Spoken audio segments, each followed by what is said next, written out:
Edu, ¿cómo estás, querido? Excelente que viniste. Bueno, hace un par de semanas que no charlamos. Ahí podrías contarnos un poco qué anduviste haciendo estas semanas. Estuviste en CEPAC, en CEPAC era, ¿no? Estuviste participando, estuviste ahí de invitado. Contame un poco eso.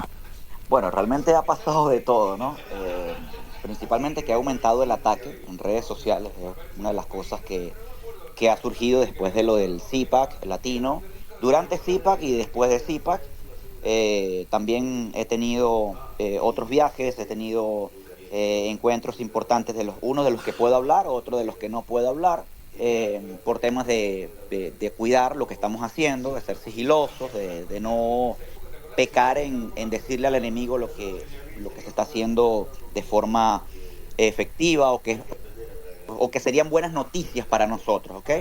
Entonces es mejor ser prudente en muchos de esos casos porque muchas veces la emoción o toda esa carga positiva que uno trae para decirle a los nuestros que se están haciendo cosas importantes, pudieran ser o pudieran jugar como nuestro propio enemigo, ¿ok?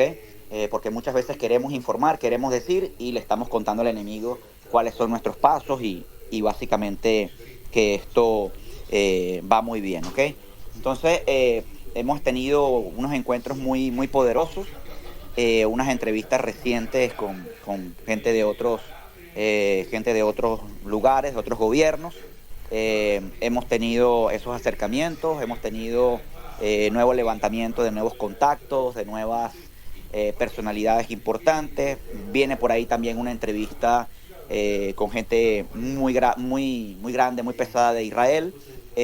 Y eso de alguna manera también nos ayuda muchísimo porque el mensaje llega a otras latitudes que necesitamos que nos escuchen, que entiendan que compartimos los mismos enemigos y que estamos haciendo el mayor esfuerzo para desplazar a toda esta nomenclatura, ¿no? Porque es una nomenclatura que muchos no entienden, porque las vertientes de izquierda son variadas y mucha gente se aferra al menos malo muchas veces para lograr salir, entre comillas, de lo que existe, pero resulta que siempre termina en la ficción y en el que nunca pasa nada, y nosotros no queremos quedarnos con eso, nosotros no queremos quedarnos en esa indefinición que nos lleva a hacernos más viejos, que nos lleva a perder fuerzas, que nos lleva a debilitarnos, y que bueno, nos convertimos, así como Cuba, como Nicaragua, nos convertimos en algo mucho más sólido como régimen en Venezuela y en otros países, y resulta que le estamos delegando nuestro destino, nuestra fe, nuestra esperanza a aquellos que nos están entregando.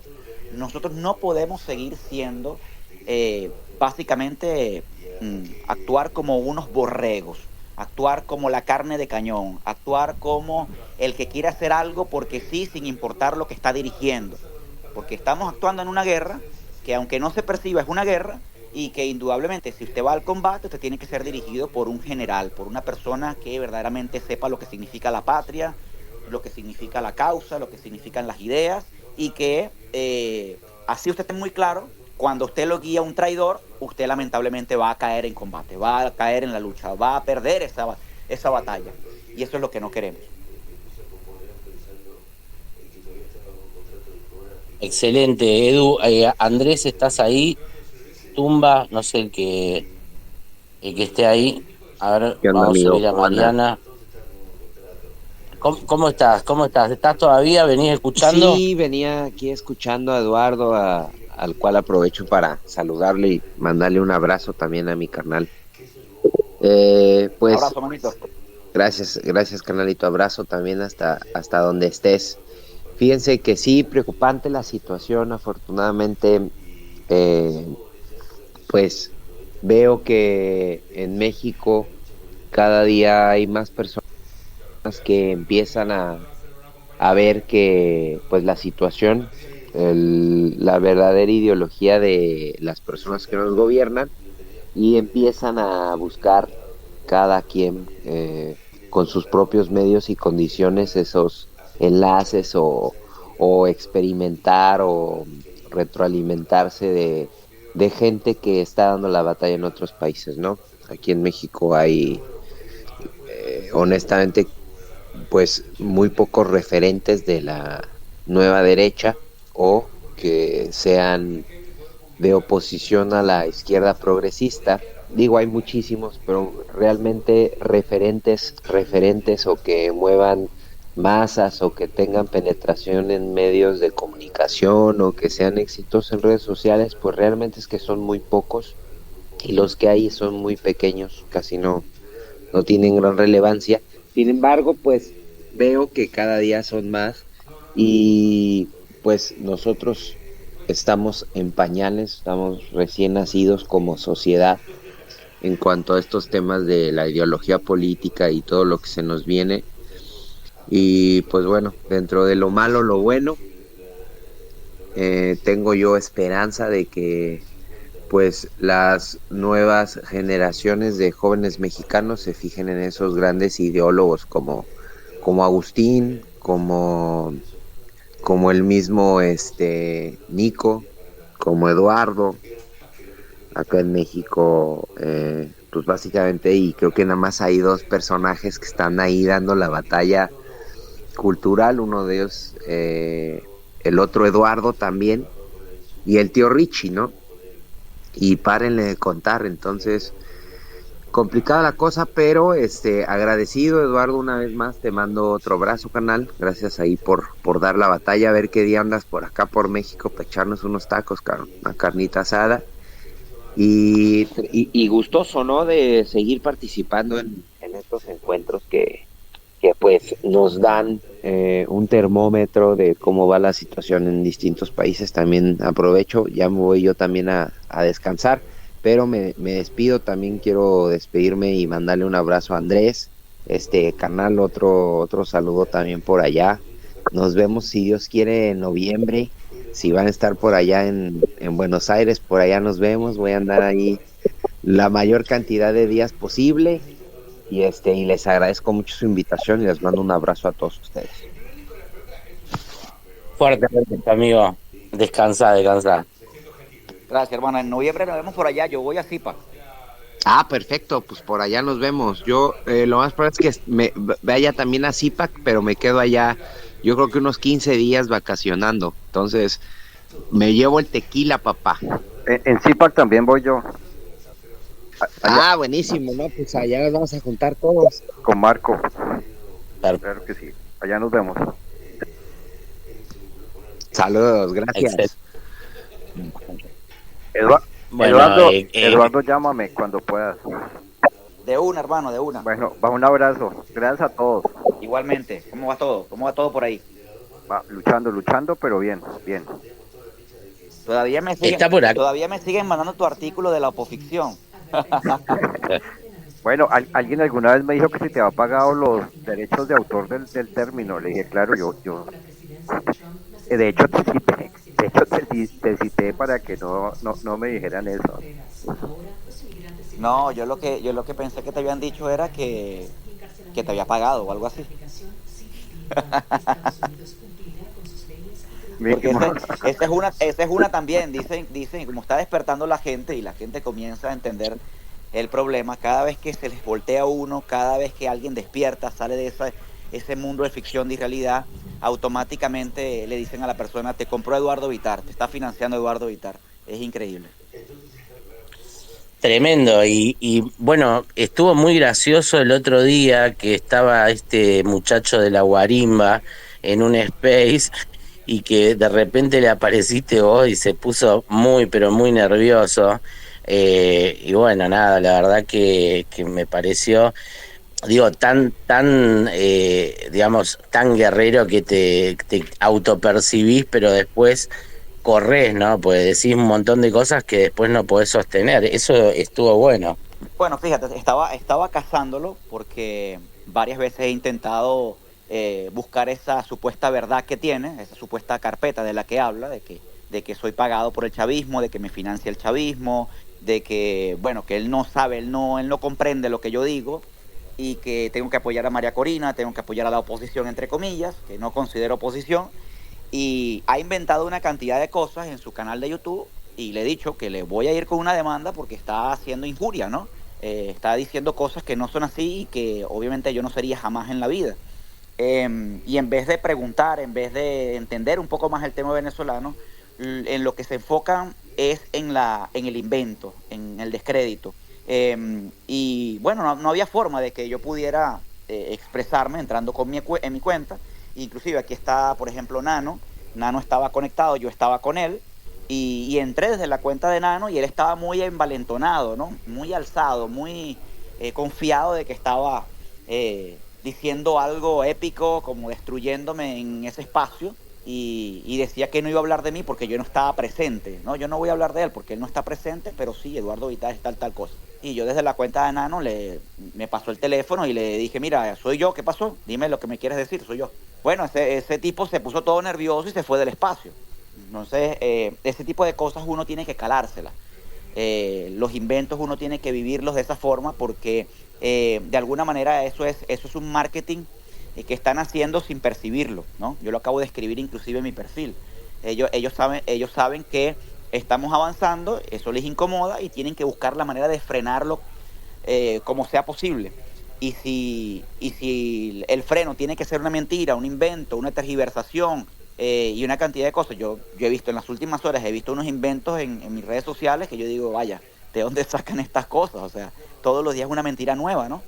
Y tú dices, bueno, ellos tienen que buscar la manera de desmoralizar, pero como nosotros estamos seguros de lo que estamos haciendo, obviamente no tenemos por qué escondernos y los de ellos sí, porque tú no vas a ver a los de ellos metidos en un espacio, respondiendo preguntas, dando la cara, calándose los insultos inclusive en voz aquí, en espacio, porque hay gente que inclusive se mete a confrontarlo a uno en redes sociales creyendo todo el cuento que inventan en redes sociales, y cuando les pide las pruebas se quedan como, bueno, vacíos, ¿no? Se quedan sin nada.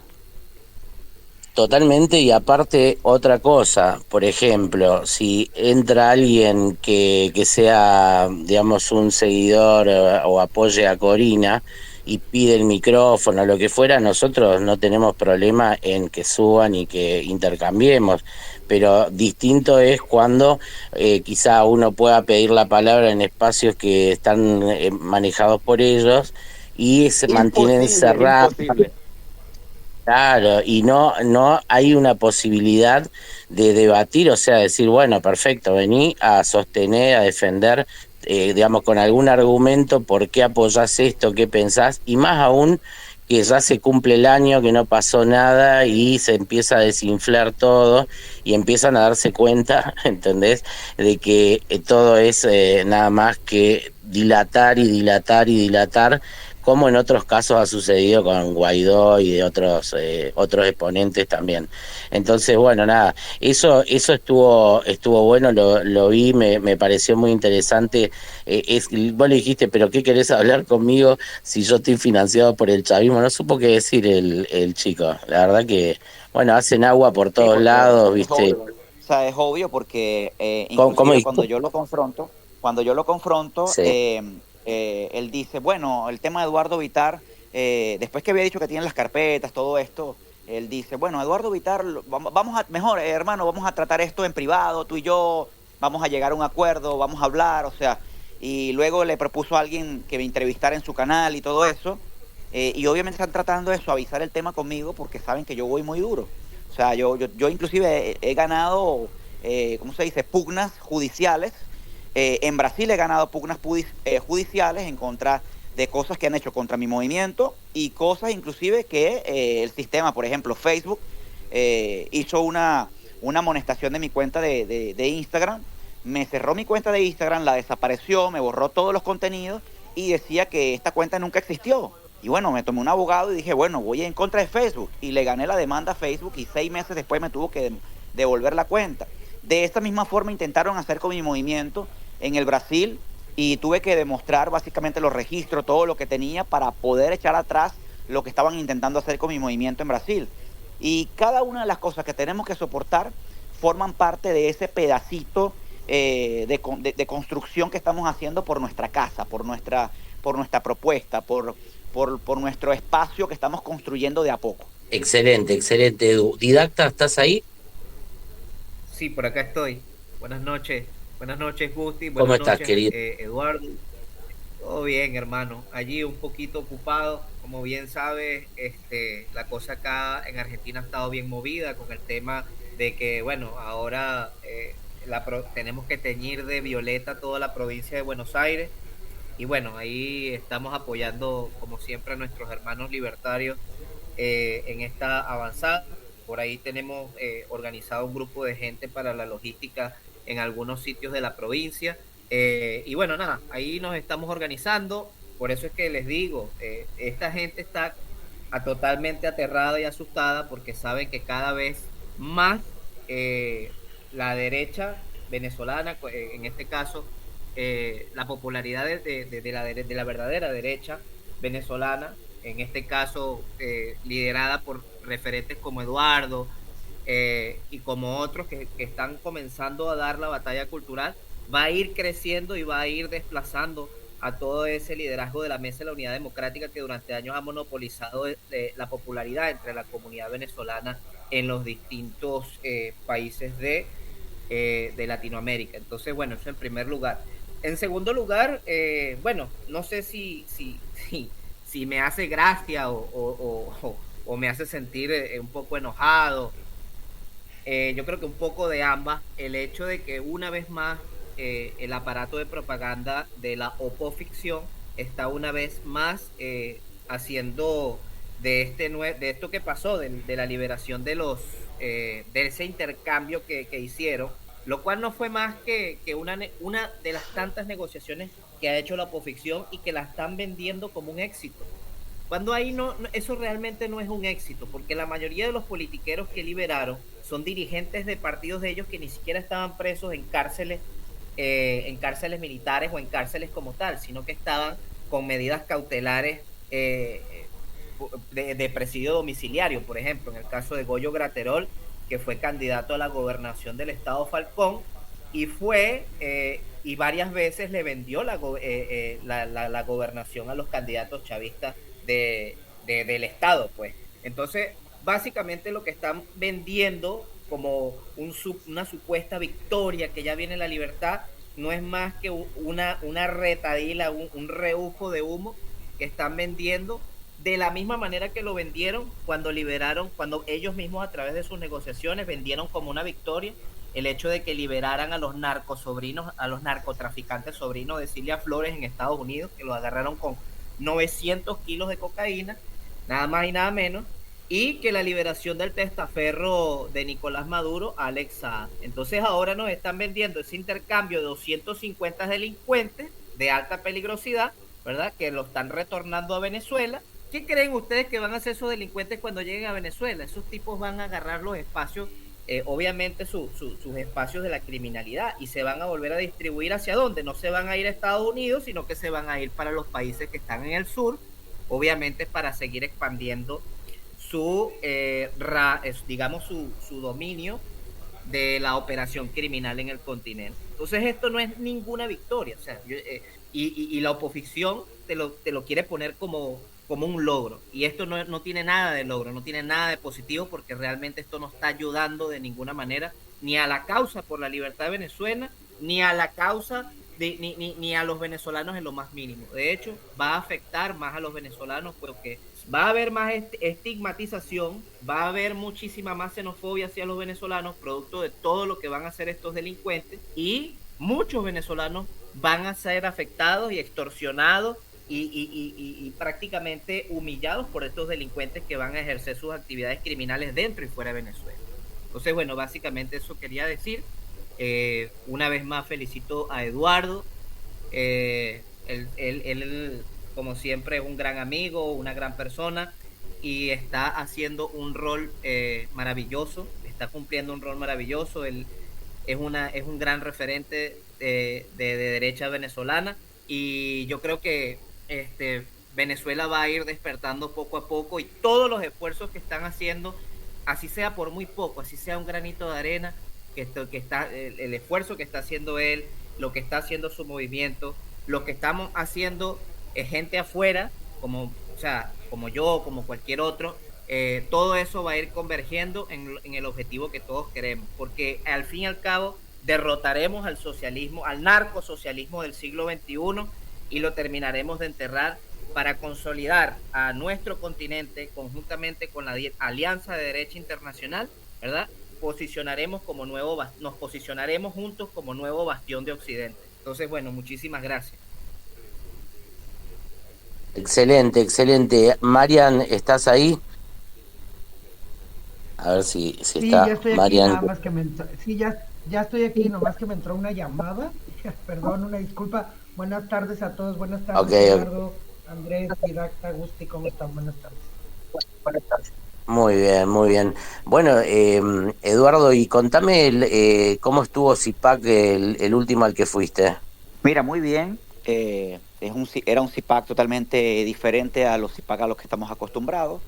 Tenía básicamente una característica mucho más, eh, se le puede decir, económica, ¿ok? Iba más hacia el tema económico, hacia el tema de prosperidad, hacia el tema de la formación de las personas para el emprendimiento, para avanzar en el crecimiento personal y todo ese tipo de cosas, ¿ok?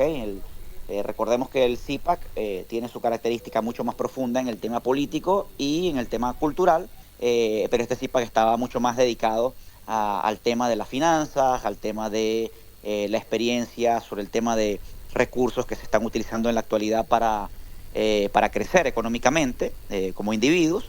Y bueno, básicamente eso se destacó, el CIPAC por eso. Pero por otra parte, nosotros aprovechamos también la oportunidad para reencontrarnos con amigos como Eduardo Bolsonaro, con quien hablamos profundamente sobre la situación de nuestros países, del Brasil, de Venezuela y de otros países. También hablamos con Eduardo Verástegui. Hemos estado las últimas semanas también reuniéndonos mucho con Eduardo Verástegui en Miami. Hemos tenido por lo menos 3, 4 reuniones que nos hemos visto y estamos hablando constantemente sobre el proyecto, las cosas que vienen por delante. Y bueno, así los mismos amigos del CIPAC, los directores del CIPAC, trabajando en nuevos proyectos también que estamos trabajando en conjunto, muchas cosas. Y bueno, también salió una nueva invitación este día hoy es sábado todavía. Mañana domingo me estoy yendo a Washington para cumplir con una invitación también que tiene que ver con un evento organizado por CIPAC también. Que está dirigiendo también Rosy Orozco y un grupo de personas mexicanas que bueno, nos invitan para que formemos parte de este evento que va a ser del 21 al 23, hablando sobre el tráfico humano, sobre la trata de personas y todo esto. Y eso es clave porque también nos ayuda a avanzar en nuestros temas y a conocer personas que, bueno, tenemos deseos desde hace rato de estar cerca de esas personas para poder conversar sobre nuestra lucha. Entonces, estamos haciendo cosas grandiosas. En este último CIPAC también conocí gente venezolana que estaba ahí haciendo prácticamente, ellos lo ven como una especie de curso, ¿no? Esto de formación donde ellos están involucrados muchísimo. Y conocí personas de Canadá que vinieron, conocí personas de Orlando que vinieron también, conocí personas de Washington que vinieron también, que vivían en Washington, son venezolanos. Y así pude conocer diferentes personas. También conocí colombianos que ya nos conocían, que nos habían visto en redes sociales, estaban orgullosos y muy felices de encontrarnos ahí. También conocí empresarios que también nos habían observado en redes sociales y se quedaron contentos de vernos. Y bueno, estamos llevando estas conversaciones de a poco, estamos sosteniéndolas y coordinando nuevas reuniones para nuevos encuentros. Excelente, excelente. Bueno, no sé si quieren meter algún bocadillo, Marian. ¿Querés, bueno, no sé, agregar algo? ¿Qué, venís hace un rato ya escuchando? No, No sé si recién está ahí. escucho, estaba, Ok, ok. ya sabes que traigo ahí ya sabes que traigo ahí el detalle con esta maestra, entonces estaba recolectando información. Ok, ok. Perfecto. Sí, Escucho. es que A oigo ver, no como sé, un eco, bueno. por eso. Ok. Pero ahí me muteo, debe ser eso.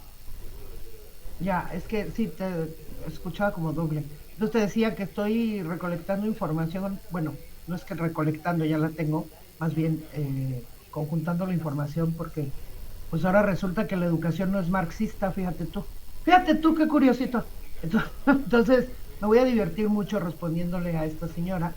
Te platico, Eduardo, esta persona en TikTok tiene 800,000 seguidores y se ha dedicado a raíz de 2 podcasts que hice a denostarme pero me di cuenta que es muy amiga de un personaje que yo sigo aquí, quiero mucho en redes, que se llama Max Arriaga, y resulta que es amiga de ella. Entonces, como Max Arriaga no quiere debatir conmigo, me mandó a la maestra y pensó que la maestra me iba a intimidar.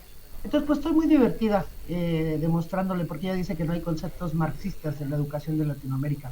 Pues no, bueno, pues padrísimo, ¿no? Simplemente su programa de estudios, así en primera plana, uno de los ejes articuladores, dice igualdad de género, y ella dice que no hay ideología de género en los programas de estudio. Entonces, pues es muy divertido, porque dijo, tráiganme una prueba. Le llevo como 200 ahorita voy en los libros de tercero de primaria. Así que nada más imagínate. Es muy divertido en este sentido el poderles tumbar el argumento. Creo que en el estricto sentido de la educación es muy importante dejárselos claro, porque esta gente sigue vendiendo que toda la educación, no solo en México, sino en absolutamente todos nuestros países, no es adoctrinadora. Entonces va a ser muy divertido. Pensé que iba a ser Gusti un TikTok de 3 minutos, pero le voy a hacer un video de aproximadamente 20 minutos a la señora y le voy a mandar todos los clips a TikTok. Así que, para que no vea que no nomás es una página. Te digo, llevo como 200, entonces que se prepare la señora. Va a ser muy divertido. Es que es muy bueno eso, porque digo, parte de ese trabajo de reeducación y todo lo que hay que hacer en cualquier, digamos, país en donde se esté gestando, digamos, una nueva derecha y demás, derrumbar los mitos, ¿sí? Es absolutamente fundamental, porque digamos ahí con pequeños conceptos vos pones el mito y seguidamente lo derrumbas. Eso tiene una efectividad tremenda y la gente, viste, ahí empieza a acumular bronca, viste, decir, bueno, la verdad que bueno, ese trabajo que vos te tomás de hacer es totalmente excelente, sobre todo porque, como decimos siempre, es una punta de lanza a la educación. Así que, bueno, nada, excelente que estés haciendo eso y picoteándola. Vas a ver que van a correr para debatir. Los tenés que perseguir bastante para que queden como cagones, porque después van corriendo y derrumbar mitos, derrumbar mitos. Así se los va neutralizando y van perdiendo credibilidad, ¿sí? Eso es fundamental. Cuando un paradigma político va perdiendo credibilidad en temas económicos, en temas culturales, en temas sociales, hay que avanzar y bueno, seguir en la misma línea. No sé, Nano, o no sé si alguno por ahí que está de oyente. Bueno, yo puse como argentinos analizando la situación venezolana de alguna forma también para que se entienda de que hay argentinos, hay mexicanos, venezolanos, todos que estamos entendiendo las mismas metodologías y estamos compartiendo, digamos, las mismas líneas políticas y filosóficas. Y bueno, esto que le pasaba a Eduardo, ¿no? Esa Contracara de tener un grupo ahí de comunicadores que agarraron un nicho, agarraron este nicho de gente que apoyaba a María Corina, la causa de Venezuela, y empezaron a crecer, ¿no? En reproducción, en visibilidad, y bueno, más allá también seguramente algún apoyo económico deben haber recibido, ¿sí? Y bueno, nada, los tipos haciendo unas evaluaciones muy pobres, y digo esto también nosotros lo analizamos de otra forma, porque entendemos que hay que dar una batalla cultural, que hay que armar un contrapeso político y filosófico en todos los sistemas políticos, ¿sí? Que no tengan nada que ver, que estén totalmente despegados del globalismo progresista que hay en los sistemas políticos. La verdad, han llegado muy lejos, pero también hay una cosa favorable: empiezan a quebrarse. La gente se le empieza a romper las pelotas. Vemos España está, como le dijiste vos, Eduardo, un día a un español en una entrevista, y vos le dijiste, ustedes ya son Venezuela, y el tipo decía, ¿cómo? Se quedó choqueado, ¿no? ¿Te acordás de esa entrevista? Sí, es de las entrevistas más virales en Europa ahorita de las que hice. Por ejemplo, ese clip tiene tanto en TikTok, en la cuenta de él, debe tener más de 1 millón de visualizaciones en Instagram creo que tiene 1.600.000 visualizaciones, si mal no recuerdo. Ha tenido mucho impacto también por la reacción de él, ¿no? Cómo él tomó el que le haya aseverado tal cosa y cómo lo aceptó, ¿no? Y también los comentarios de la gente, los venezolanos que viven en Europa, cuando entran al video, comienzan a certificar, es verdad lo que está diciendo este hombre, y comienzan como a repostear el video de nuevo y continúa siendo viral. No, sí, estuvo bueno porque también creo que en España, digo, la gente también no llega a comprender, porque vemos Vox no ha llegado quizá a conformarse todavía, es una tercera fuerza, pero bueno, ha crecido y la gente va entendiendo, pero va entendiendo porque se va topando con las realidades de los migrantes, las realidades de todos los temas de corrupción que están saliendo a la luz, ¿no? Del gobierno del presidente Pedro Sánchez. Pedro Sánchez es el presidente, ¿no? O estoy diciendo cualquier cosa. ¿Puede ser? Y Sí, Pedro ¿no? Sánchez. Bueno, han saltado últimamente temas de prostitutas, drogas, gastos, una locura, y la gente, viste, ya empieza a tomar bastante bronca, ¿no? Entonces, bueno, es creo el país que más han avanzado, ¿sí? En Europa, y la verdad que también hay que analizar también que es un país que tiene una tasa de natalidad muy baja y que, digo, en 50 años existirán españoles, no sé, la verdad que a veces me pongo a pensar de cómo están muchos países y que veo que la principal razón por la cual están, digamos, estancados en estas cuestiones de avanzar en contra de estos paradigmas políticos tiene que ver con que, porque nosotros en Argentina solamente emprendimos este cambio por una cuestión económica, nos estaban destrozando económicamente. Y veo que en los países donde no hay problemas económicos es como que la gente tarda un poco más digamos, reaccionar. Vos, por ejemplo, Mariana, ¿cómo lo ves? ¿Estás ahí, Justo era Mariana? lo que platicamos, sí, justo era lo que platicábamos tú y yo, Gusti, que de- tiene que haber un detonante en cada país. En el caso de Argentina fue lo económico.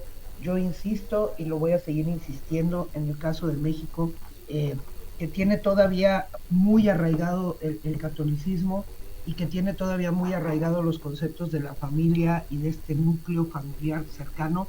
Eh, Siento que la educación, lo que está realmente pasando con los niños en las escuelas de México es terrible. Es de mucha preocupación, porque les han vendido a los papás que esto es completamente normal y natural, y lo han permitido.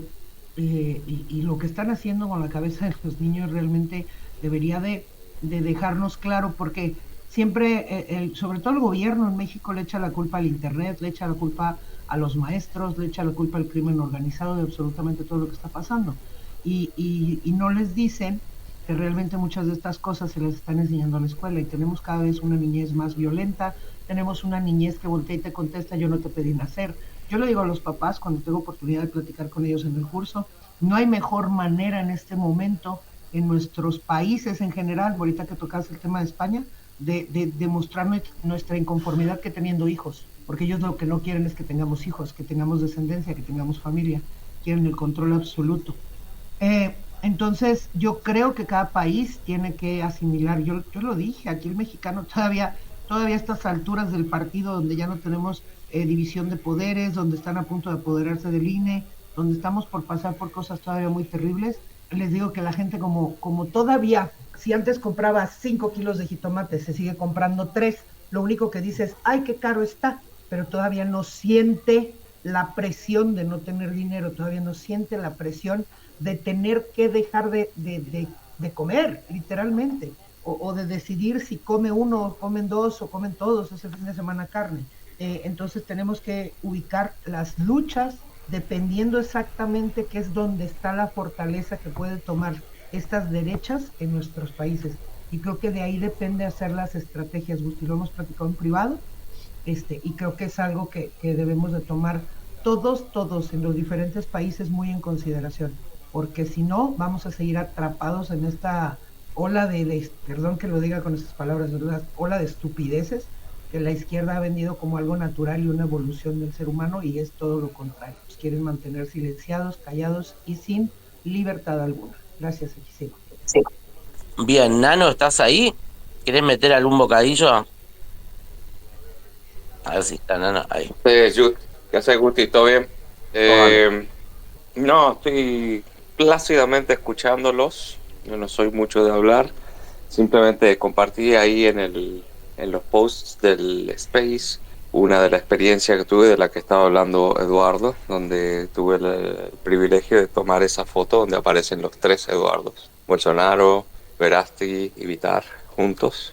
Y bueno, nada, que compartimos toda esa experiencia. Ese CIPAC pues estuvo muy lindo, hubo situaciones interesantes, hubo situaciones lindas, hubo situaciones incómodas, hubo situaciones cómicas, pero bueno, la verdad que para la pelea y la lucha que estamos librando fue muy, muy, muy positivo y salieron muchas cosas muy buenas de ahí. Así que estamos muy contentos y bueno, nada, adelante con el programa, muchachos, un fuerte abrazo. Grande, Nano. Y te iba a preguntar, Edu, ¿llegó a haber un mensaje de Corina en este último CIPAC? No existió mensaje de Corina en el CIPAC. Sí. Ok. Bueno, eso es interesante, ¿no? Porque creo que también ante el mundo y un poco también en términos políticos. Lo que sí existió fueron muchos mensajes del corinismo a personajes, a personas, amigas, diciéndole que no me invitaran, que no me mandaran la carta, que no me dejaran entrar, que no me dejaran hablar, que no me dejaran entrar al VIP. O sea, ese tipo de cosas las pude ver con mis propios ojos, porque muchas de estas personas me mostraron todo lo que están haciendo mis detractores, pero por detrás no son capaces de decir públicamente las cosas que dicen, las cosas que inventan. Inclusive son sorprendentes las cosas que inventan cuando les preguntan, pero ¿por qué no podemos invitar a Eduardo Vitar si Eduardo Vitar viene en CIPAC desde enero del 2018 y nos conocemos del 2017? ¿Cómo es esto? Entonces, bueno, no hay ninguna explicación cuando inventan de que soy chavista. Les piden una prueba, les piden alguna foto, les piden alguna cosa que demuestre que soy chavista. No existe. Desde niño estoy luchando contra el chavismo. Y por otro lado, el invento de que pertenezco a la Mesa de la Unidad Democrática. Y es risorio porque si tú dices que yo soy de la Mesa de la Unidad Democrática, María Corina Machado pertenece a la Mesa de la Unidad Democrática. Entonces, ¿cómo me vas a señalar a mí de ser un actor de los actores políticos que apoyan a María Corina o que apoyaron a María Corina hasta el día 28 de julio para la elección del 28 de julio? La farsa, ¿no? Y uno de esos casos fue mandar una foto del año 2012, que esa foto la publiqué yo mismo en mis redes sociales, donde aparezco en una calle, estaba la campaña de Capriles, y aparezco en la foto con Capriles, tenía yo 22 años, y mandaron esa foto para la gente de CIPAC diciendo que yo era del equipo de Capriles, que yo trabajo con Capriles.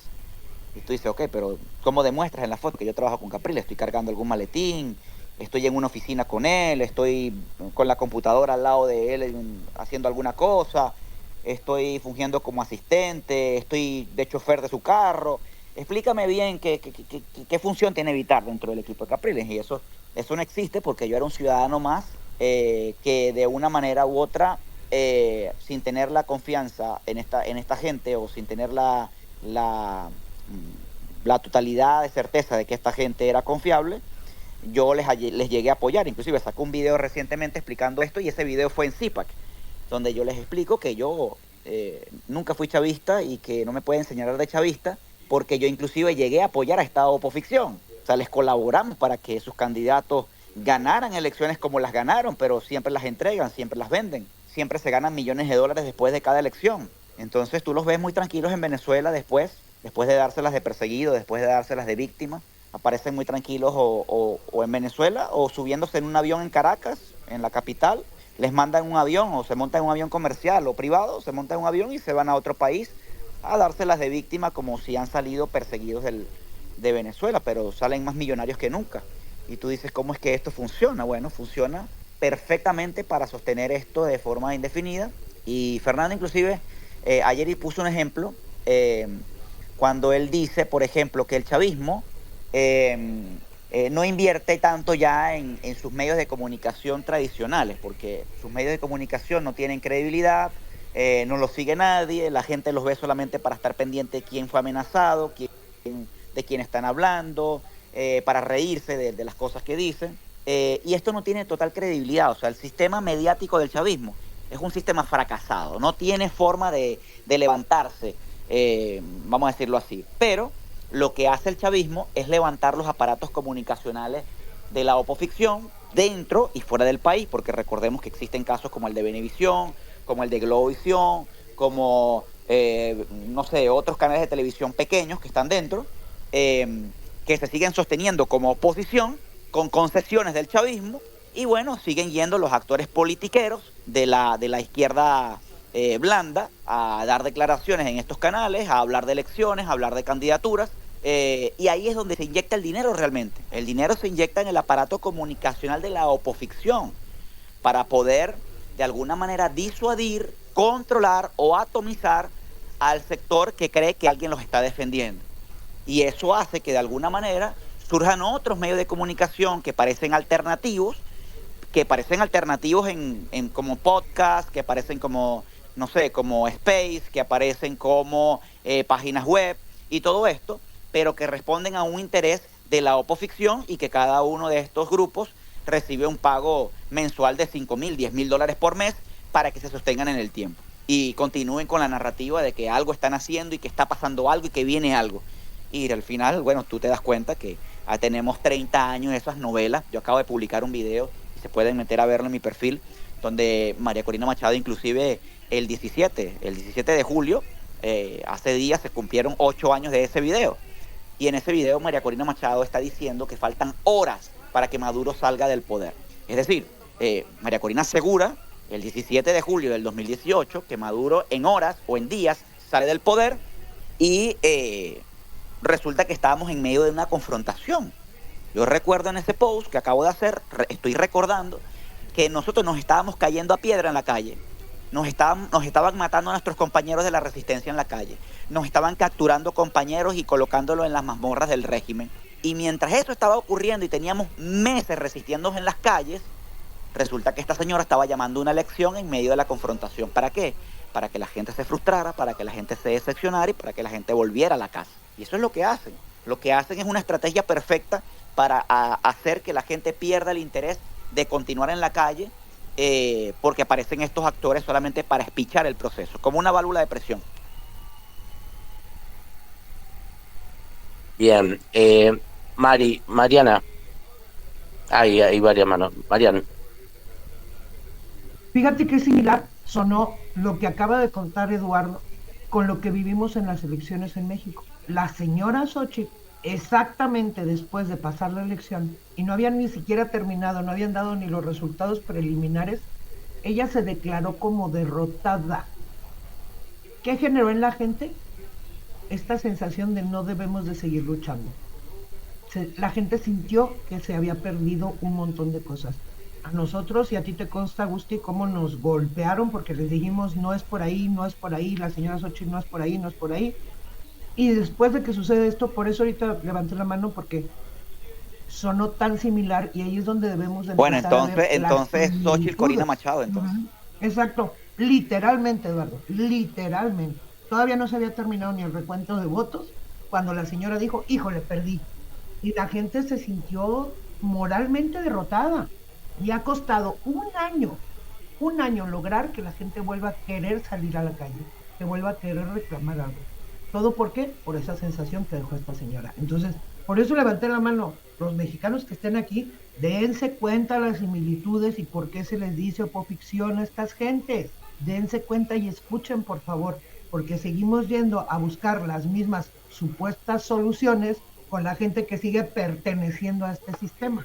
Gracias, Gusti, gracias, Eduardo. No, es tremendo, es tremendo. La verdad que, bueno, esta toma de conciencia lleva un tiempo, pero bueno, empieza a abrir el paño, la gente empieza digamos, a replicar estos mensajes.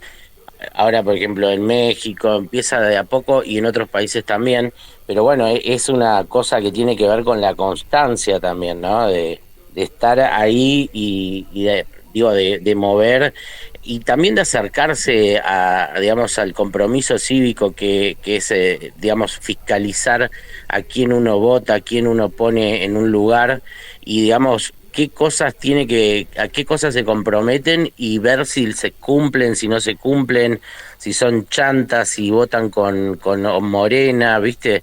Hay un montón de cosas que bueno, la gente empieza a estar más atenta, pero bueno, llega un momento que ese punto de quiebre, ¿sí? Requiere de un gran trabajo, un gran y años de trabajo en ese sentido. A ver, estaba Didacta con la mano levantada ahí. ¿Cómo te va, amigo? Ahí tenés la palabra. Sí, sí, muchas gracias, Gusti. Bueno, complementando aquí en la conversación, me parece muy importante, por ejemplo, ese acercamiento que nuestro amigo Eduardo ha alcanzado con, por ejemplo, con la gente de Eduardo Verástegui y con el tema de la trata de personas, siendo que Venezuela es uno de los países que tiene uno de los índices más altos con respecto a la explotación sexual más altos de Latinoamérica. Mira, la trata de personas en Venezuela es un problema grave regional que se ha presentado y que se ha visto en los últimos años debido a la crisis de migración. Sabemos que hay más de 8 millones de migrantes venezolanos, básicamente en el mundo, pues, pero en Latinoamérica hay más de 6 millones de venezolanos en nuestro continente. Y básicamente todas estas mujeres y toda esta población venezolana está desprotegida. Por ejemplo, hay una organización que se llama Mulier Venezuela, que es una organización que controla la oposición, una ONG, que es parte de una coalición, o sea, es parte de una ONG que por cierto es de 20 Venezuela, que se llama Comando por Venezuela. De hecho, ellos recientemente inauguraron una cuestión aquí en Buenos Aires. Pero ellos reciben, lo curioso es que ellos reciben dinero de la ONU, porque según reportes, ellos han recibido más de $300,000 de la ONU, supuestamente para la defensa o redes de atención a la mujer y todo esto, y es lo que menos hacen, o sea, no atienden, digamos, de alguna manera a las problemáticas de la comunidad venezolana en la región. Por ejemplo, puedo citar un caso que fue muy conocido el pasado 27 de marzo en la estación Medrano, en la línea B del subte de la ciudad de Buenos Aires. Hubo una mujer que se cayó en las vías del tren, de nacionalidad venezolana, de 41 años, y el tren le amputó las piernas. Y de hecho, se ha buscado acercamiento con esta familia y se ha conversado. Ellos nos dijeron a nosotros que buscaron básicamente asesoramiento de la gente de Alianza por Venezuela, y más allá de una palmada en el hombro, la gente de Alianza con Venezuela no ayudó a esta persona. Entonces, ¿qué hacen con el dinero? Básicamente esas ONG sirven como un medio para sus negocios, para sus agendas y propagandas políticas, y no atienden la problemática de la migración venezolana, ni o sea, no atienden los problemas de la migración de Venezuela. Básicamente el 74% de los casos en la región, o sea, según reportes del 2024, han reportado trabajo forzoso, criminalidad forzada y demás. Sin mencionar cómo las redes de trata de personas que controla el Tren de Aragua en países como Chile, Perú, en Ecuador, en Colombia, han explotado a muchísimas mujeres. Alrededor de 5.000 mujeres venezolanas están siendo explotadas, de las cuales en el año 2022 1.390 venezolanas fueron rescatadas de estas redes de trata en América Latina, de las cuales 294 eran niñas y adolescentes. Y esto obviamente es algo totalmente preocupante. Estas redes básicamente, de alguna manera, operan así, le ofrecen oportunidades en academias de modelaje a las mujeres venezolanas, y le ofrecen oportunidades de trabajo, y luego cuando llega, o sea, le ofrecen los pasajes en estos países, le facilitan la llegada a estos países, y una vez que llegan, son extorsionadas y esclavizadas sexualmente. Entonces esto es una enorme problemática, esto es algo que tiene que ser tratado. Incluso dentro de Venezuela hay redes importantes de trata donde agarran a mujeres de las comunidades indígenas y se las llevan se las llevan a otros países o incluso vienen, por ejemplo, por ejemplo, turistas de Alemania, de países europeos, incluso de Estados Unidos, a pagar para tener relaciones sexuales con niñas de comunidades indígenas. Esto está pasando en el estado Amazonas, en el estado Bolívar y en el estado Zulia. Entonces, todas estas problemáticas yo no veo a ninguna de las ONG que han recibido miles de millones de dólares de la MUD, ¿verdad? Yo no veo a ninguna de esta gente aportando un peso para abordar estas problemáticas. Entonces, estas cosas es necesario hablarlas porque esto es una enorme problemática dentro de las comunidades venezolanas en nuestros países. Y ellos tampoco han buscado un acercamiento con los organismos de seguridad de los distintos países para combatir la red de trata de personas en venezolanos, cosa que muchos de nosotros estamos y hemos tomado la determinación de luchar. Y esto es una lucha de todos y yo les agradezco. Le agradezco a Eduardo por ese acercamiento porque esto es un problema que tenemos que combatir todos, porque ¿cómo digo? La comunidad venezolana afuera está prácticamente desprotegida, está totalmente desprotegida y bueno, es necesario también atender estos casos. Entonces, bueno, me pareció importante resaltar esto. Muchísimas gracias, Gusto. Excelente, excelente. Entró Carly. ¿Cómo estás, Carly? Hola, Gusti, buenas noches. Bien, gracias. Nada más quería hacer un agregadito, aprovechando que estamos hablando de cómo está la situación en varios países, ¿no? Y se tocó un poquito el caso de México.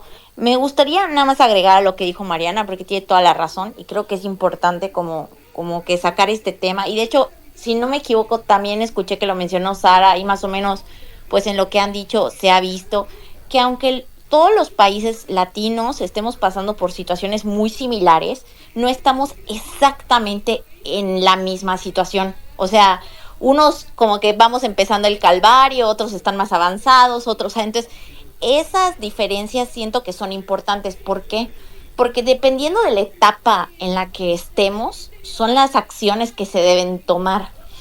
Y yo siento que a veces al hacer estos foros o al hablar en general y todo, es importante enfocarnos en eso, porque lo que yo he visto, el fenómeno que he visto que ha pasado aquí en México específicamente, y pues Mariana no me dejará mentir, es que viene esta desesperación, porque están viendo lo que está pasando, el hecho de que si bien es cierto, la economía no ha llegado al punto, como bien dice Mariana, de que la gente esté en extrema pobreza y esté diciendo, no, ¿sabes qué? La clase media ya no existe y ahora estamos pobres. No, saben que las cosas se encarecieron, les está costando más trabajo, pero sigue habiendo, por así decirlo, un tema de estabilidad, ¿no? Donde no hay una crisis económica gravísima. Entonces, estas situaciones que han provocado que si bien la gente se esté dando cuenta, porque sí, o sea, sí hay mucho enojo, sí la gente está despertando, sí se está dando cuenta de que hay algo que está mal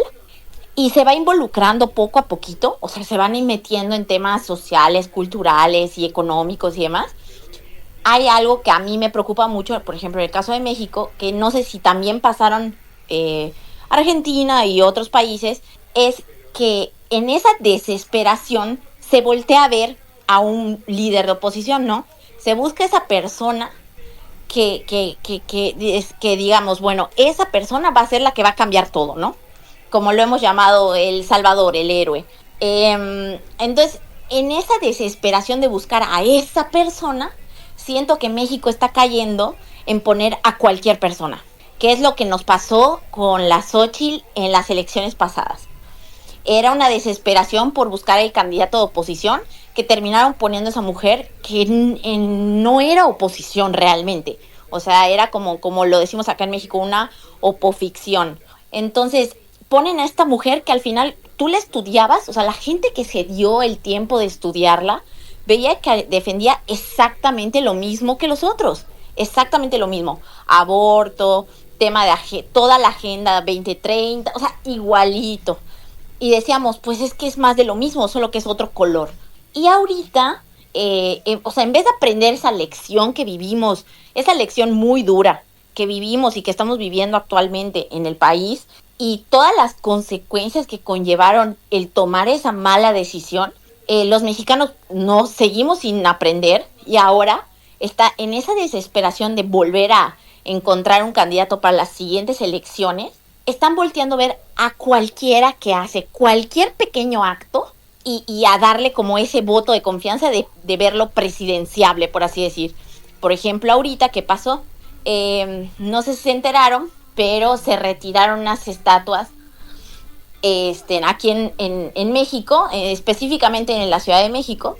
Se retiraron una estatua del Che y ya saben. Entonces se armó un desmadre, la verdad, y la persona que lo retiró, la alcaldesa que lo retiró, es una alcaldesa que su partido, por así llamarlo, pues sí es de oposición, según esto, pero es parte de la misma oposición ficticia que se ha creado en este país. Y ella misma es parte de lo mismo porque es una persona abiertamente feminista, abiertamente defensora de la agenda, o sea, exactamente de lo mismo que venimos diciendo, ¿no? Pero como retiró las estatuas de la izquierda y entonces está en contra de supuestamente el comunismo, pues ya se le está viendo como si fuera una oposición real y ya se le está considerando hasta una candidata posiblemente presidencial para las siguientes elecciones. Entonces, todo lo que decía Mariana, que ya vivimos, lo vamos a repetir. ¿Por qué? Porque evidentemente la gente que de verdad sea de derecha o que al menos tenga conocimiento de lo que representa ser de derecha, ya sea libertarios, conservadores, etcétera, ¿no?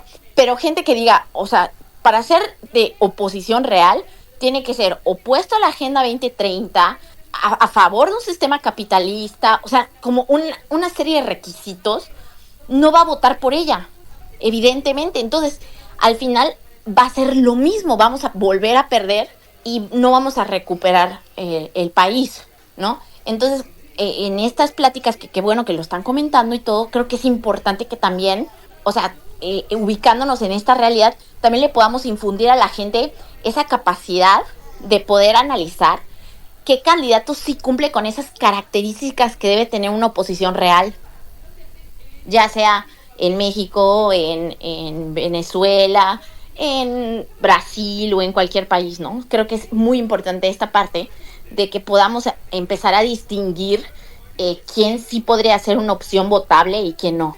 Gracias. No, es lo que hablamos un poco reiteradamente, Carly, de esto, porque justamente este tipo de oposiciones o disidencias controladas, opoficciones, como también lo llama Eduardo, y bueno, esto lo vivimos también acá en Argentina y hasta que uno se pudo dar cuenta pasó mucho tiempo. ¿Sí? O sea que son grandes dilatadores de los cambios, ese tipo de falsas oposiciones o de buenos modales, viste que nunca le ponen verdaderos frenos a las extremas izquierdas que por ahí están instaladas en muchos países, ¿no? Entonces siempre es parte de un foco, pero también eso para que la gente lo vaya entendiendo previamente hay que hacer un poquito un trabajo anterior de como siempre lo llamamos, de una especie de reeducación, ¿sí?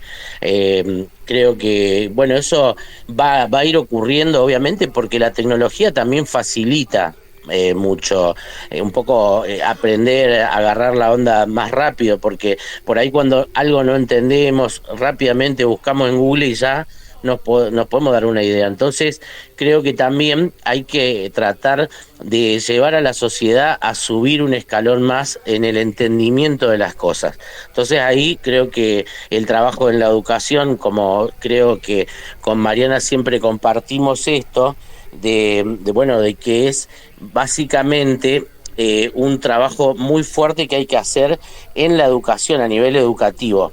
Sí, a ver, justo se bajó Edu, ahí lo vamos a subir de vuelta. Así que bueno, doctora, ¿estás ahí?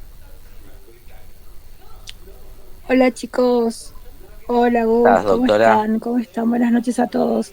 Y la verdad, Muy Gus, bien, muy mira, bien. no sé si me alegro un montón.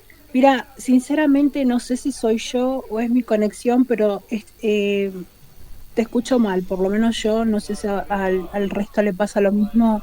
Sí, sí pasa Eh, lo mismo. sí, me parece que, Se bueno, ojalá corta. que no, sí, ojalá que no, pero bueno, capaz que se cierre esto. Mira, la verdad que muy pertinentes todas las opiniones de Mariana, de Carly, Dacta, etcétera, Nano también, me gustó mucho. Hola Edu, ¿cómo estás, querido? Un beso grande, espero que te encuentres bien. Y la verdad que estoy muy, muy contenta por todo el recorrido que estás dando y con todas las personas y más que nada las personas emblemáticas, ¿no? Que más adelante, ojalá que sea pronto, todos vamos a poder disfrutar de alguna manera de todo el recorrido que has tenido. Eh, Escuchaba yo atentamente a Carly y la verdad que a mí me preocupa eh, y pienso, ¿no? Que de alguna manera nos va a costar un montón esta batalla cultural con respecto a todo lo que es la agenda, cómo se desea de alguna manera manejar hasta la educación por medio de la imposición de culturas o de pensamientos, de obligarnos a pensar, vale la redundancia, en todas sus ideologías, en el wokismo, en que el Estado tiene que vincularse de alguna manera en la educación de nuestros hijos. Son varios los aspectos. También escuché con respecto a las estatuas que retiró una alcaldesa, creo que dijo Carly, de una región, de una localidad. Y bueno, que ya se la esté tomando como una oposición, la verdad que me parece que para hacer oposición y para empezar a hacer las cosas bien, tienen que ser varios factores, ¿no? No solamente de poder retirar dos estatuas del Che y me imagino yo de cuál será la otra personaje, mejor porque no son personas. Eh, a nosotros nos costó muchísimo, nos cuesta, por lo menos acá en Argentina, la batalla cultural continúa y lo bueno de todo es que mi percepción personal es que a medida que van pasando, por ejemplo, los miércoles, que es cuando se produce todo el hecatombe y el movimiento del cuquismo, yo lo que noto es que la gente cada vez es menos, y ya se cree menos en la narrativa que antes, por más de 20 24 años, tuvimos presente acá en la Argentina. Yo sinceramente no sé, y ojalá que sean pocos años para poder erradicar, por lo menos de lo fundamental, ¿no? Que son los pilares de la sociedad, como la educación, como la familia, los vínculos familiares, el respeto nuevamente de los padres hacia los docentes o los maestros y de los maestros a los padres, porque convengamos que es un complemento en la educación de la escuela y de la casa o del hogar y viceversa. Yo no sé sinceramente cuánto tiempo nos llevará poder erradicar esas ideas de nuestra sociedad, porque está visto que es muy dañino, se causó muchísimo daño, pero mucho daño, sobre todo en la niñez, que es lo fundamental en una sociedad. Eh, la verdad, y ojalá que sea pronto, pero yo considero que si nosotros seguimos hablando de estos temas y abriendo espacios y cada vez somos más y empezamos a seguirnos y empezamos a charlarlo por otros lados también, esto también nos va a servir. Lamentablemente, y reitero, porque creo que en otro espacio donde estaba Edu, también lo dije, no sé en qué momento nosotros como sociedad permitimos que todo esto avanzara, sinceramente. Es muy doloroso decirlo porque en el colegio donde va mi niña también se intentó manejar la parte del ESI, no sé si algunos como México y otros países lo tienen a este tema identificado, pero hablar sobre la sexualidad y la educación sexual de nuestros hijos a tan temprana edad, a nosotros, por lo menos a mí, como a muchos padres, nos resultó, como decimos acá, chocante e irresponsable, porque tiene que ser por medio de un profesional, pero más que nada con una autorización. Yo creo que el Estado no tiene por qué meterse en este tipo de temas, mucho menos siendo menores de edad, y que intenten a los padres concientizar de alguna manera y entre comillas de tratar de implementar o decirnos que lo que ellos piensan está bien y lo que nosotros deseamos para nuestros hijos está mal. Así que nada, chicos, ojalá que podamos erradicar esto, porque al fin y al cabo cada uno es dueño de hacer y de llevar su vida como más le parezca o como más nos haga felices.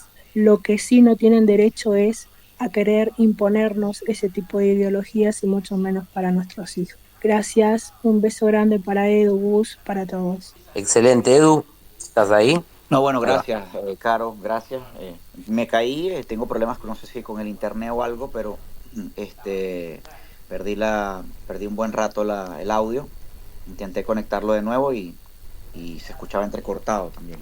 Pero bueno, ese es el gran esfuerzo que se hace porque tengamos, como dice la doctora, tengamos esa unificación de esfuerzo. No hay otra fórmula.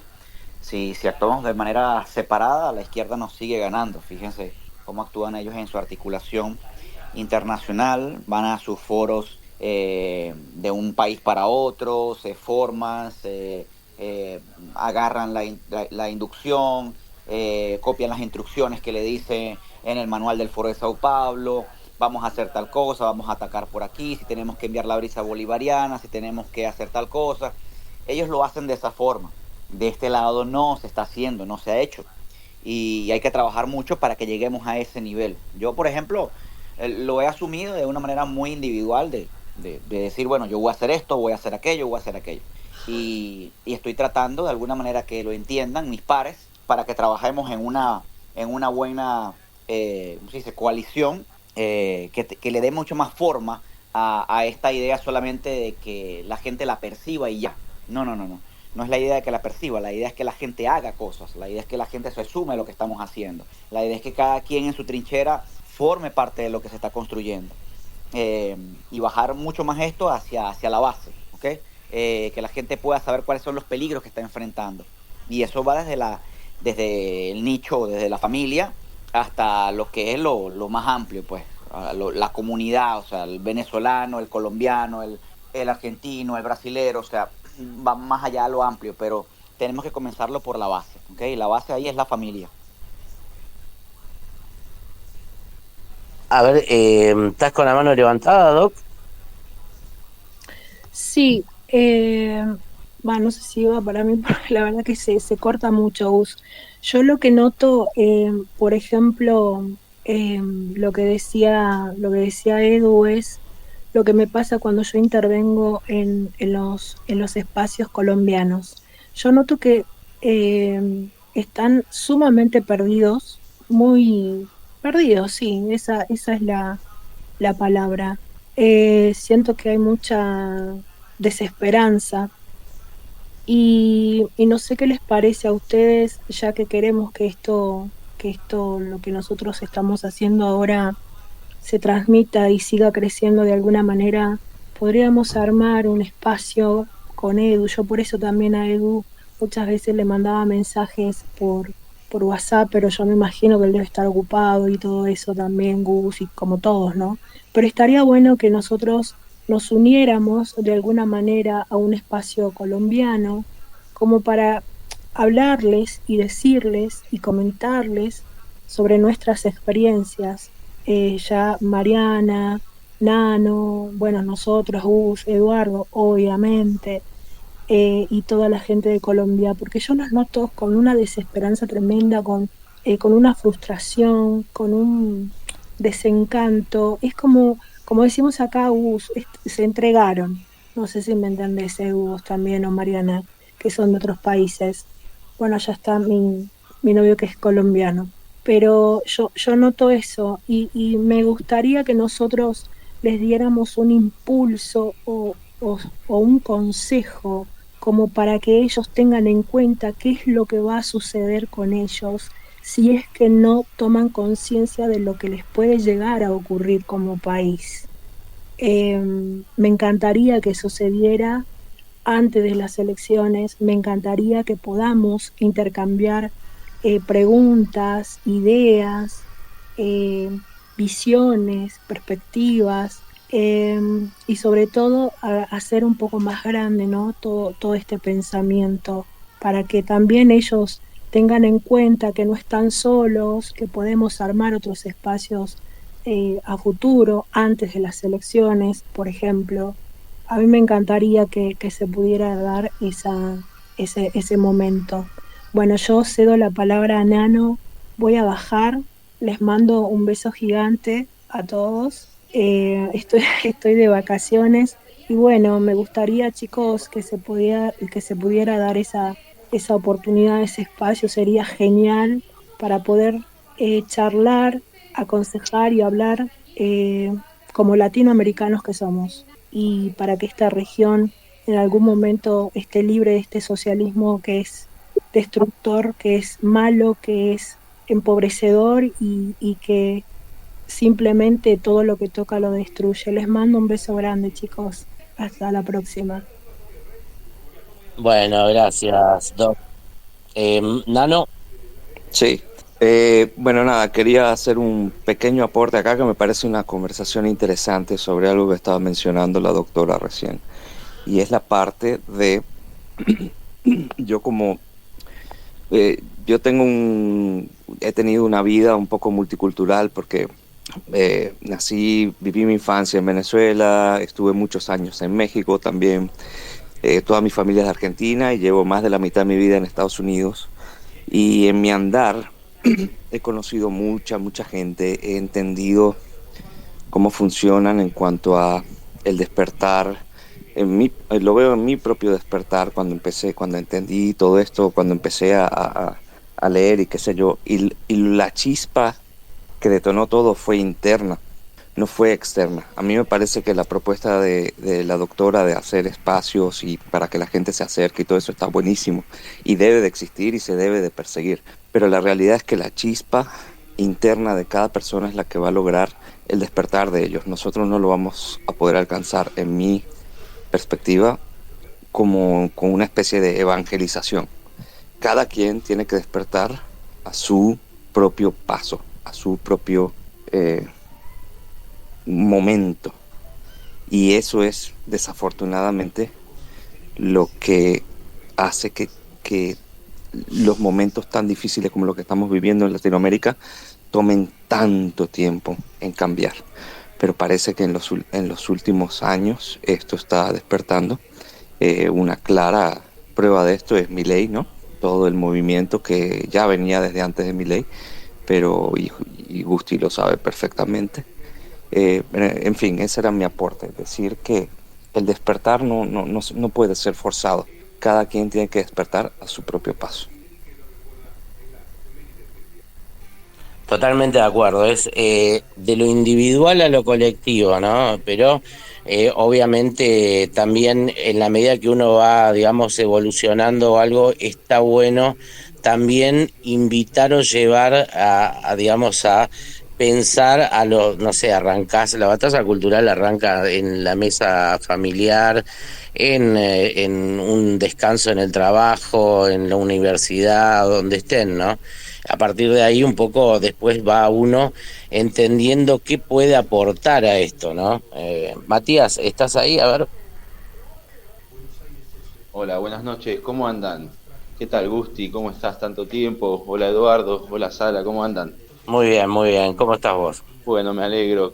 Bien, bien, acá andamos. Bueno, que quería acotar algo eh, a lo que decía la doctora, que me parece muy buena esa idea y es algo que yo estaba queriendo hacer, pero lamentablemente no pude por la tecnología de mi celular, que es de baja gama, y la verdad que me parece muy buena idea eso de que podamos los argentinos abrir espacios para que los colombianos y demás, o más que nada los colombianos, que puedan venir a hablar, pero que seamos nosotros, los argentinos, los que abramos el espacio para que ellos vengan, ya que lo que he notado es que hay mucho miedo debido a que si allá hablas, corre más riesgo la persona, ahí corre un riesgo real la persona, ¿no?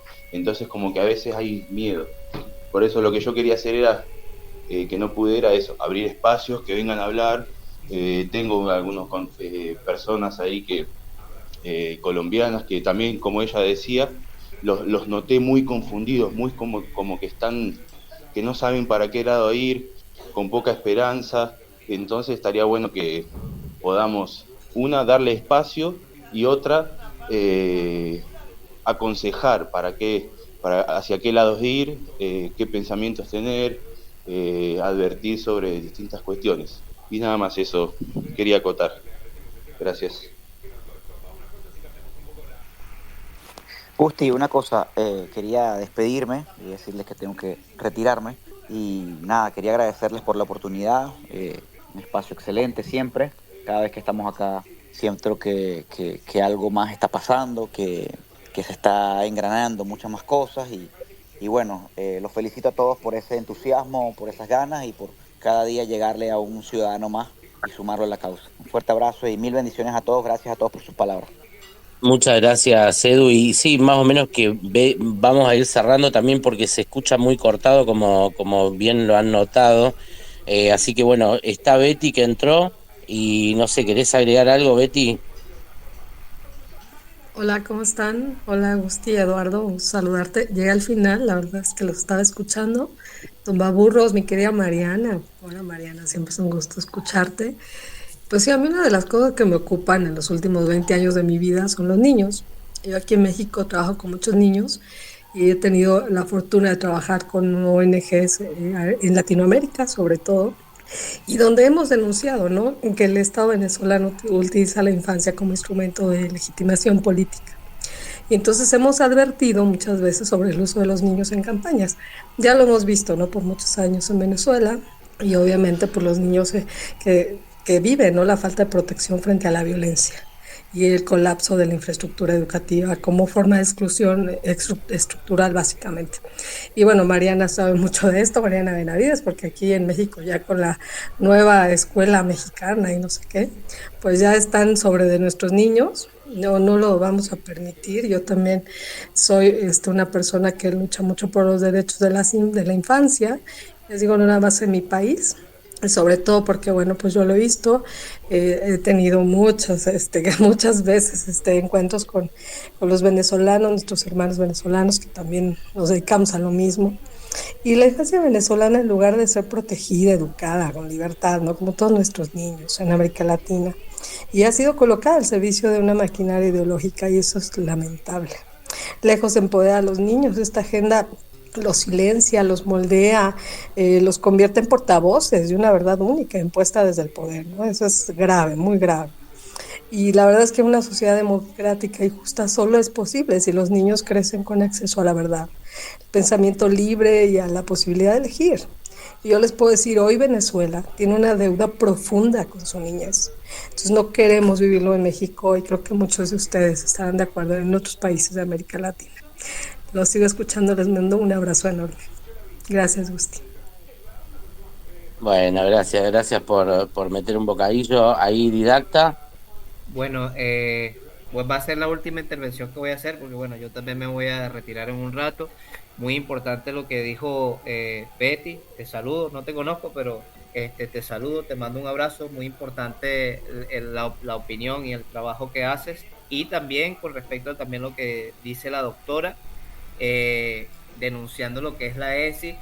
Como sabemos, la izquierda siempre instrumentaliza y utiliza a los niños como medio con propósitos políticos. Eso es algo grave, eso es algo característico de la izquierda y del comunismo. Recordemos que, bueno, por ejemplo, en la Revolución Cubana, Fidel Castro agarró y empezó a adoctrinar a los niños en Cuba con respecto a las juventudes revolucionarias. Les empezó a colocar una boina así tipo el Che Guevara y decía: Revolución Cubana, pensemos como el Che. Ese era el lema durante la Revolución Cubana, la manera como adoctrinaban a los niños. Lo mismo en Venezuela, adoctrinaban a los niños con esto de las sociedades bolivarianas, empezaban a hacer alusión a Chávez y a meterle adoctrinamiento marxista, porque incluso yo lo viví en las escuelas en Venezuela. Y bueno, como hoy en día se ha traspolado o se ha trasladado la lucha de clases de la izquierda, ya no es el tema de las guerrillas o de esto, sino que ahora son las distintas agendas progresistas, por ejemplo la agenda LGTB, es lo que ha estado, a través de eso es lo que han estado pervirtiendo a los niños, sexualizándolos. En el caso, por ejemplo, de la ESI, algo que nombró la doctora Caro, un fenómeno que han tratado de imponer e impulsar en Latinoamérica, la educación sexual integral. De hecho, hay muchos escándalos. Uno de los que, por cierto, estuvo más cercano a donde yo viví en el año 2023, cuando estuve en Chile, fue en la región del Biobío, en Talcahuano, donde muchos representantes de niños en Chile, o sea, representantes de niños en una escuela en Biobío, en Chile, en Talcahuano específicamente, denunciaron que unos funcionarios del Ministerio de Salud fueron a imponerle de alguna manera la ESI, y fueron a darle unas conferencias a los niños, y incluso le pusieron porno a los niños y le empezaron a tocar las partes a los niños, a decirle y a preguntarle a los niños que qué sentía. Y esto es algo muy preocupante. De eso la ministra, no obligaron a la ministra de salud, que estaba en ese tiempo, aún sigue en cargo, en ejercicio en el gobierno de Boric, cuando debió haber renunciado, y eso lo está investigando la Fiscalía chilena todavía, pero está todavía allí porque todavía está el gobierno chileno, y el gobierno chileno tiene una agenda progresista. Entonces eso es algo con lo que hay que combatir. A la izquierda le interesa imponer estas agendas nefastas y meterse con la infantilidad, meterse con la inocencia de los niños, porque a través de eso es que crean sus nuevas generaciones de borregos y de gente bajo su doctrina. Fíjense ustedes cómo destruyeron, por ejemplo, la sociedad americana con todas las agendas nefastas, la agenda LGTB y todo esto, y cómo destruyeron la salud mental, por ejemplo, en los Estados Unidos, porque eso es lo que buscan ellos a través de todas estas agendas: subvertir a la población y adoctrinarla y pervertirla. Eso es lo que han hecho durante muchísimos años, y por eso estamos acá nosotros dando la batalla cultural y evitar que se metan con nuestras futuras generaciones, con nuestros niños, con el futuro de nuestros niños. Entonces, bueno, le agradezco a Betty, le agradezco a todos los que dan esta lucha, y bueno, vamos a seguir adelante. Muchas gracias, Gusti. Gracias por el espacio. Por ahora me tengo que retirar. Les mando un gran abrazo a todos, excelente espacio, y seguiremos dando la batalla cultural desde donde quiera que nos encontremos. Muchísimas gracias. Gracias, amigo. Y bueno, les digo una cosa, como está medio bugueado, se corta, y creo que lo vamos a cerrar, vamos a dar por finalizado el space. Bueno, les pido sigan esta cuenta Agustín Natalia, así, bueno, podemos aparecer en su línea de tiempo. Les puedo mandar por privado los links para cuando abrimos los space. Así estamos en contacto. El que no siga todavía esta cuenta, bueno, los hablantes, síganlos también, y síganse entre ustedes. Hay que hacer crecer un poco esto entre todos. Así que bueno, Tumba, no sé si estás todavía ahí, querías decir algo para el final. A ver si está, no sé, me parece que no. Bueno, les mando un fuerte abrazo y nos vemos pronto. Fuerte abrazo, chao, chao.